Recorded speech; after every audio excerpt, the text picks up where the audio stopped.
In the last class, we studied about the Gauss law in electrostatics. Today, we will see a few of its applications.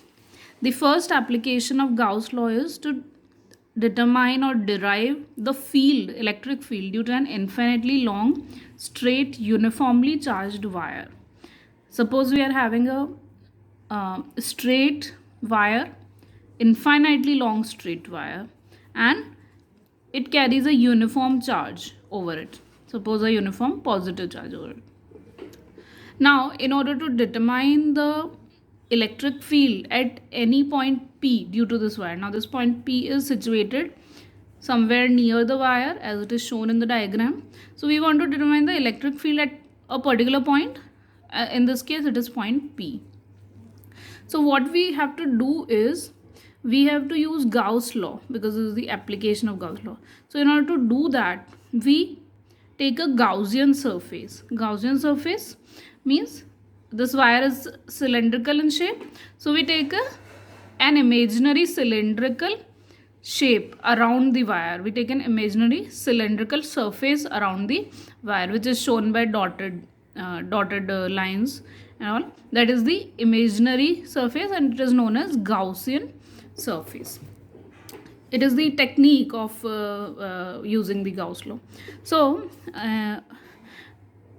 we determine the flux through this Gaussian surface that will help us to find electric field at point P. So, flux through the Gaussian surface is equal to flux through the curved surface. Now, how do we do this? You see that this Gaussian surface is a cylindrical surface. So,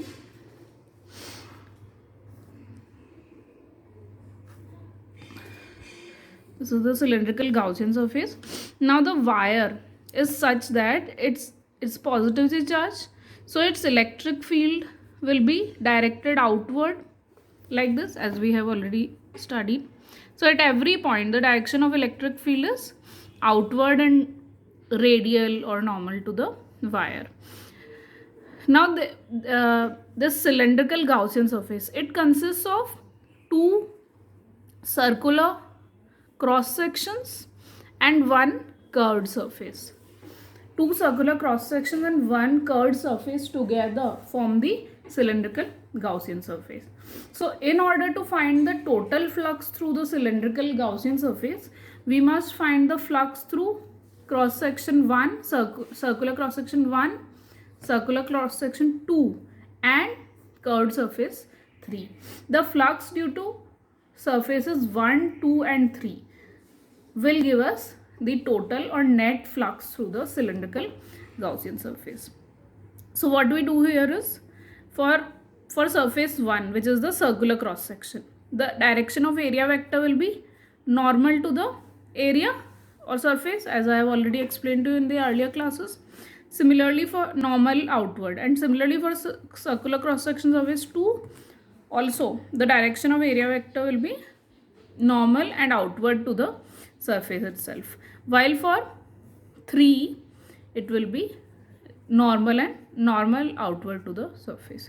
So you see that for surfaces 1 and 2, the direction of electric field and direction of area vector are perpendicular to each other. For both 1 and 2, the direction of electric field and direction of area vector are perpendicular to each other, and flux is given by E dot S, that means ES cos theta. So for 1 and 2, theta is 90 degree, and we know that cos 90 is 0. Cos 90 degree is 0. That means flux due to surface 1 and flux due to surface 2, for both theta is 90. That's why the term will become 0. So the overall flux due to 1 and 2 is 0. So the remaining flux will be only due to the curved surface. Okay. And for the curved surface, you see the direction of electric field and direction of area vector are parallel to each other at any point for the curved surface. So here theta is 0 and cos 0 is always 1. So we can easily determine the flux. So the flux through curved surface, flux through whole of the Gaussian surface is equal to flux through curved surface. So it will be E into A. Now curved surface area of a cylinder is 2 pi RL. That's why E into 2 pi RL. Also, from the continuous charge distribution concept, we already know that the total charge is lambda into L. So Q is equal to lambda into L. And Gauss law says that phi is Q upon epsilon naught. So I put this value of Q equal to lambda L.